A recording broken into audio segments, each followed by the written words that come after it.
नमस्कार, आप सभी का स्वागत है भाग्यम में। मैं हूं पंडित चंद्रशेखर शर्मा। दर्शकों, सबसे पहले हम बात करते हैं आज के दिन के पंचांग की। आज दिनांक है 24 अक्टूबर सन 2023। विक्रम संवत 2080 चल रहा है। आश्विन मास है, शुक्ल पक्ष है, शरद ऋतु है, तिथि आज की दशमी है और आज का वार है मंगलवार। आज के नक्षत्र की बात करें तो धनिष्ठा नक्षत्र दोपहर बाद 3:28 तक है। आगे शतभिषा नक्षत्र रहेगा। योग गंड है दोपहर बाद 3:39 तक। आगे वृद्धि योग है और योग की दृष्टि से आज का दिन लौकिक कार्यों के लिए मिले जुले प्रभाव वाला है। करण गर है दोपहर बाद 3:16 तक। आगे वणिज करण रहेगा। सूर्योदय का समय दर्शकों सुबह 6:31 का था और सूर्यास्त का समय शाम 5:50 का है। आज का राहु काल दोपहर बाद 3 से 4:30 बजे के बीच रहेगा। इसे पूरी तरीके से टाल दीजिएगा। इसमें कोई शुभ कार्य नहीं करते हैं और लंबी यात्रा पे नहीं निकलना चाहिए। अभिजित मुहूर्त आज 11:48 से दोपहर 12:33 के बीच है। दिन में 2 बार दुष्ट मुहूर्त भी रहेंगे, इन्हें ध्यान से समझिएगा और सूझबूझ से टाल दीजिएगा। ये है सुबह 8:47 और सुबह 9:32। आज का दिशा शूल दर्शकों उत्तर दिशा में, तो पहली कोशिश तो यही करनी है कि उत्तर दिशा की यात्रा को टाल दें। लेकिन अगर जाना बहुत जरूरी है, अनिवार्य यात्रा है, तो परिहार करें। परिहार बहुत सरल है। उत्तर की ओर मुख कीजिए, थोड़ा सा गुड़ का टुकड़ा खाइए, 5 कदम पीछे चलिए। इस दौरान अपने हृदय में भगवान श्री राम या फिर अपने इष्ट का ध्यान करें, उनसे प्रार्थना करें और फिर इस दिशा की यात्रा करें। ऐसा करेंगे यात्रा बहुत अच्छी रहेगी, मंगलमय रहेगी, सुरक्षित रहेगी, कार्य सिद्ध होगा। आज का शुभ समय यानी आज के दिन का सदुपयोग करने का जो समय है वो है सुबह 9:30 से दोपहर 1:30। ये वो कालखंड है जिसमें आप अगर कोई अच्छे एफर्ट्स डालेंगे, अच्छी कोशिश करेंगे तो उसके सफल होने के चांसेस बाकी पूरे दिन की अपेक्षा ज्यादा होगी। आज की चंद्र राशि दर्शकों कुंभ है, यानी चंद्रमा कुंभ राशि से गोचर कर रहे हैं। अब हम बात करते हैं आज के महापर्व दशहरे की, यानी विजयदशमी की। असत्य पे सत्य की विजय, अधर्म पर धर्म की विजय और बर्बरता पर सभ्यता और संस्कृति की विजय का प्रतीक ये त्योहार अपने भीतर बहुत से लौकिक, धार्मिक और आध्यात्मिक अर्थ समेटे हुए हैं। ये प्रतीक है साधक के भीतर के द्वंद्व का। 9 दिन की नवरात्रि साधना से प्राप्त शक्ति से साधक अपने भीतर चल रहे राम रावण युद्ध में राम तत्व, जिसे आप अपनी हायर सेल्फ या सर्वोच्च चेतना कह सकते हैं, उसे साधना के बल से, साधना के तप से अब साधक दशानन यानी कि 10 महापाप, 10 महादोषों पर विजय दिलवाता है। तो 9 दिन की साधना 10वें दिन प्रतीक के रूप में निखर के बाहर आती है और ये प्रतीक है हमारी 10 इंद्रियों यानी 5 ज्ञानेंद्रियों और 5 कर्मेंद्रियों पर हमारी उच्चतम चेतना के नियंत्रण की। दशहरा शब्द के बहुत से अर्थ निकाले जाते हैं। इसे दशानन की हार, 10 दोषों के नाश और 10 दिवस की साधना के अर्थ के रूप में माना जाता है। दर्शकों, रावण का पुतला जलाना हमारे अंतःकरण की, हमारे भीतर की नकारात्मकता को ध्यान या कहें कि योगाग्नि से जला देने का प्रतीक है। दशानन प्रतीक है 10 प्रकार के पापों का। 10 प्रकार के पाप जैसे काम, क्रोध, लोभ, मोह, मद, मत्सर, अहंकार, आलस्य, हिंसा और चोरी। और राम प्रतीक है उच्चतम आदर्शों के, साधना की पराकाष्ठा के, मनुष्यत्व की सर्वोच्च स्थिति के। इस परम चेतना, इस परमात्म तत्व का उदय हमारे भीतर हो, इसी उद्देश्य का नाम है दशहरा। दर्शकों, पौराणिक रूप से इसी दिन माता दुर्गा ने महिषासुर का वध किया था और 9 दिन के चंडी पाठ के उपरांत दशमी को ही माता ने भगवान राम को रावण वध की शक्ति प्रदान की थी। और यही वो दिन है जब महाभारत का युद्ध आरंभ हुआ था। आश्विनस्य स्थिते पक्षे दशम्याम तारकोदय स कालो विजयो ज्ञे सर्व कार्यार्थ सिद्ध है। इसका अर्थ यह है कि आश्विन शुक्ल दशमी को सायंकाल, जब तारा उदय होने के वक्त जो समय होता है, उसको विजय काल कहते हैं। ये विजय काल सभी प्रकार के कार्यों को सिद्ध कर देता है, इसलिए भी इसे विजयदशमी कहते हैं। ऐसा माना गया है कि शत्रु पर विजय पाने के लिए इसी समय प्रस्थान करना चाहिए। इस दिन श्रवण नक्षत्र का योग और भी इसे शुभ और बहुत ही ज्यादा सुंदर बना देता है। युद्ध करने का प्रसंग न होने पर भी इस काल में राजाओं या आज के ज़माने में कहें तो महत्वपूर्ण पदों पर जो पदासीन लोग हैं उनको प्रतीकात्मक रूप से सीमा का उल्लंघन करना चाहिए। इन्हीं परंपराओं से हमारे यहाँ शस्त्र पूजन का बहुत ही विशिष्ट महत्व रहा है।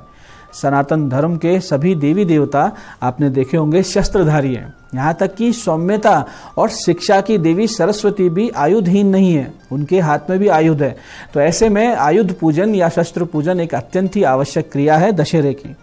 और ये परंपरा ना सिर्फ आम जनता में बल्कि भारतीय सेना में भी बहुत ही विशिष्ट रूप से प्रचलित है। आयुध पूजा के लिए आप सामान्य पंचोपचार का प्रयोग कीजिए या प्रतीकात्मक शस्त्र पर गंगाजल छिड़क कर स्नान करवाइए। इसके बाद शस्त्रों पर हल्दी और कुमकुम का तिलक लगाइए, फिर पुष्प से उनका पूजन करें। और शस्त्र पूजा में शमी के पत्तों का बहुत विशेष महत्व है, इसलिए शमी के पत्ते शस्त्रों पर अवश्य अर्पित करें।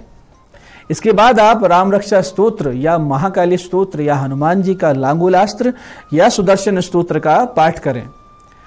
दर्शकों, आम जनता को प्रतीकात्मक शस्त्रों का पूजन करना है, यानी कि आप देवी देवताओं के हाथों में जो शस्त्र है उनका पूजन करें।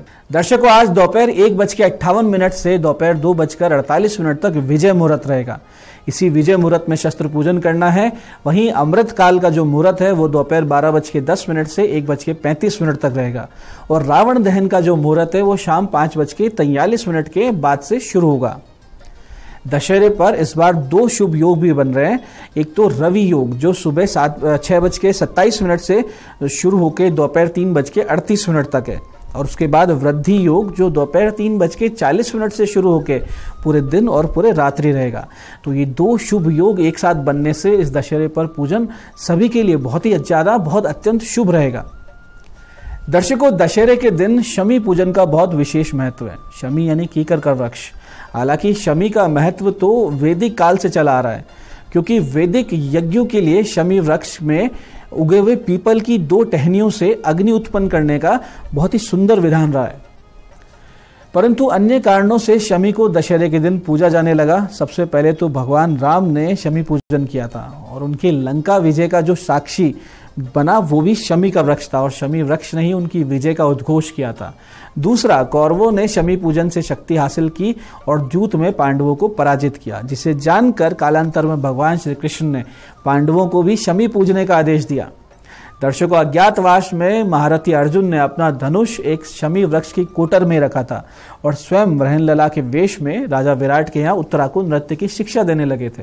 जब गोरक्षा के लिए विराट के पुत्र उत्तर ने अर्जुन को अपने साथ लिया, तब अर्जुन ने शमी वृक्ष पर से अपने हथियारों को उठाकर शत्रुओं पर विजय प्राप्त की थी। इसलिए विजय काल में शमी पूजन का बहुत विशेष महत्व है। शास्त्र के अनुसार शमी पूजन का ध्यान इस प्रकार है: शमी शमय में पापम शमी लोहित कंटका धारिण्य अर्जुन बाणानाम रामस्य प्रियवादिनी करिष्यमाण यात्रायाम यथा कालम सुखम मम तत्र निर्विघ्न कर्त्री त्वम भव श्री राम पूजिते। इस प्रकार से ध्यान करें। दर्शकों, शमी पूजन के लिए आप सबसे पहले अपराह्न काल के शुभ मुहूर्त यानी 1:12 दोपहर से लेकर 3:27 के बीच घर के ईशान कोण यानी उत्तर पूर्व में चंदन, कुमकुम या फिर पुष्पों से अष्टदल कमल का निर्माण करें।